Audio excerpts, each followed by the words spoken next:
네, 안녕하세요. 오늘은 맷도로박입니다. 네, 맷도로박 심었어요. 다른 거 없습니다. 저는 구덩이를 안 팠습니다. 이게 평지와 이게 삽 간격이 삽 한자로 차이밖에 안 돼요. 맷도로박 굳이 구덩이를 팔 필요가 없습니다. 이 가에 고랑을 좀 내 가지고 흙을 여기다 얹어서 두둑식으로 한 거예요. 자, 왜 이렇게 했는지 이 영상 먼저 보시겠습니다. 네, 보세요. 절간이 지금 엄청 큽니다. 이 절간이 지금 20cm예요. 여기도 20cm가 됩니다. 이 절간하고 잎이 이렇게 크면은 어떤 현상이 나냐면은요, 열매가 저렇게 크지를 않습니다. 영양분이 절대 열매로 가지 않고 잎하고 줄기로만 갑니다.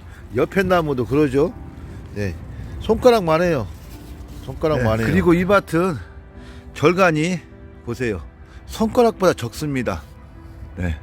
이 절간이 적은 이 나무의 특징은 잎이 적고 열매가 영양분이 열매로 간다는 얘기입니다.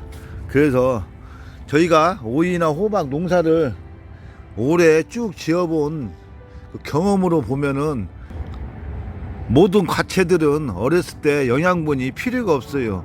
영양분이 많으면은 과로 영양분을 보내기가 힘듭니다. 이 오이나 호박 같은 경우는 우리가 관리를 하지만 맷도로박은 관리를 안 하고 그냥 어떻게 보면 방치 수준이잖아요. 보셨습니까? 네. 왜 이렇게 하는지 약간 그 이해가 가셨을 줄 믿습니다. 이렇게 하는 이유는 영상에 보신 것처럼 절대로 어렸을 때 영양분이 이 줄기와 잎으로 가면 안 돼요. 그러면 얘를 키우지 말라는 얘기냐? 그게 아닙니다. 지금은 얘를 정상적으로 물만 주고 정상적으로 키워도 됩니다. 이 땅이 토양의 흙을 받은 지 1년 조금 넘은 땅이에요. 여기에 유기물이 별로 없습니다. 하지만 이렇게 해도 잘 크는 게 맷돌호박이고, 또 여기에 살충제, 진딧물약도 칠 필요가 없어요. 맷돌호박은 노상에서 방치해도 잘 크는 호박입니다. 하지만 여러분이 어떤 방법이 나중에 맷돌호박을 더 많이 수확할 수 있고 그 달린 호박이 맷돌호박으로 이루어지는 확률이 어떤 것이 많은지 한번 보시기 바랍니다. 오이나 호박은 모든 그 과채는 특성상 이 줄기가 노상의 땅에 있으면은 이 마디마디 이 사진처럼 이렇게 뿌리를 내립니다. 사방팔방 이 밭 전체가 이 호박으로 덮일 거예요. 조금 있으면은. 그러면은 그 마디에서 나오는 뿌리가 나머지 영양분을 수분을 다 흡수하고 삽니다. 얘가 가물어도 맷돌호박은 항상 팔에 있어요.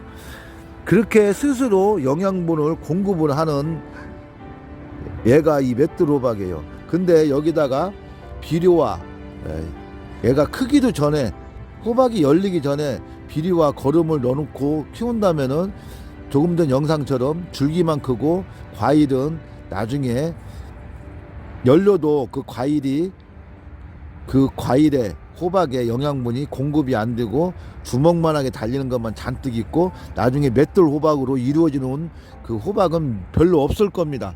그래서 맷돌 호박 구성에 대한 영상들이 여러 개 있는 걸로 알고 있습니다. 오이 호박을 대농으로 전문으로 농사 짓고 있는 입장에서 이 부분을 한번 여러분께 보여드리겠습니다. 지금은 아까 말씀드린 대로 아무것도 없어요. 가에 이렇게 그냥 물고랑이라고 할까요? 물이 밖으로 흘러가지 않게 이렇게 좀 고랑만 냈습니다. 이 고랑은 뭐냐?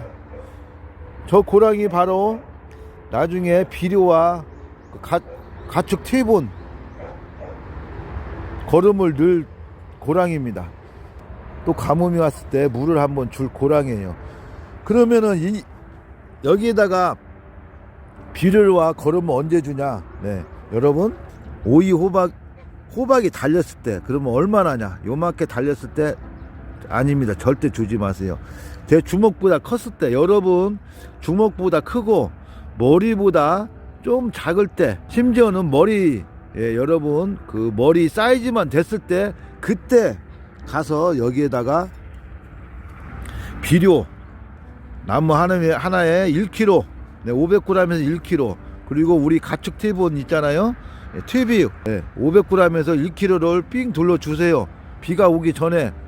예, 물이 바로 물을 줄 수 있으면은 여러분이 주고 싶을 때 줘도 되고, 그렇지 않으면은 비 오기 전날에 삥 둘러주세요. 그러면은 이 안에 뿌리는 이 밭을 갈지 않고 이렇게 해놨지만 뿌리는 땅속 깊숙이 아마 그 정도면 50cm 이상 1m까지 땅속을 파고 들어갔습니다. 그러면 이 가에 있는 그 영양분을 이 원뿌리가 다 먹고 영양분을 흡수합니다. 그때 흡수해요. 그래서 그때 먹는 그 비료와 거름이 호박으로 가는 거예요.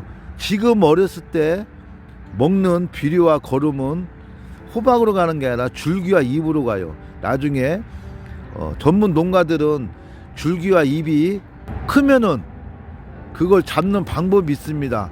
연면시비도 하고 관주로도 잡고 때로는 호박을 달아놔서 잡기도 해요. 하지만 맷돌 호박은 거의 우리가 심어놓고 방치 수준이잖아요.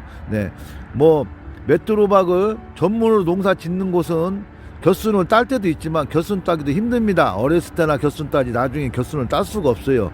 그래서 여러분들이 꼭 어렸을 때 심기 전에 구덩이 파가지고 비료와 거름 주는 거, 저는 반대를 합니다. 절대 아무것도 주지 마세요. 네. 그리고 뭐 가스 차고 그런 거 걱정도 있지만 아무 효과가 없습니다.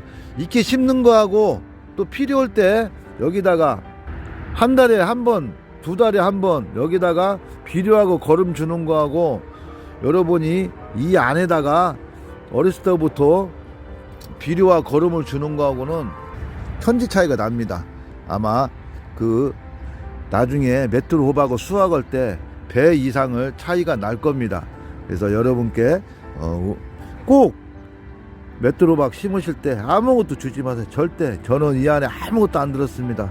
주지 마시고 나중에 내 머리만 할 때 주먹보다 클 때 그때 한 번씩 조금씩 주세요. 그리고 아까 말씀드렸다시피 줄기가 다니면서 다 영양분을 흡수합니다. 이 사방팔방 다니면서. 그렇기 때문에 여러분들이 이 호박, 맷돌 호박만큼은 안에다가 아무것도 주지 마세요. 주면은 오히려 독이 되고 수확량이 줍니다. 여러분, 그래서 맷돌 호박 올바르게 심는 방법, 또 많이 수확하는 방법을 여러분께 한번 보여드렸어요. 네.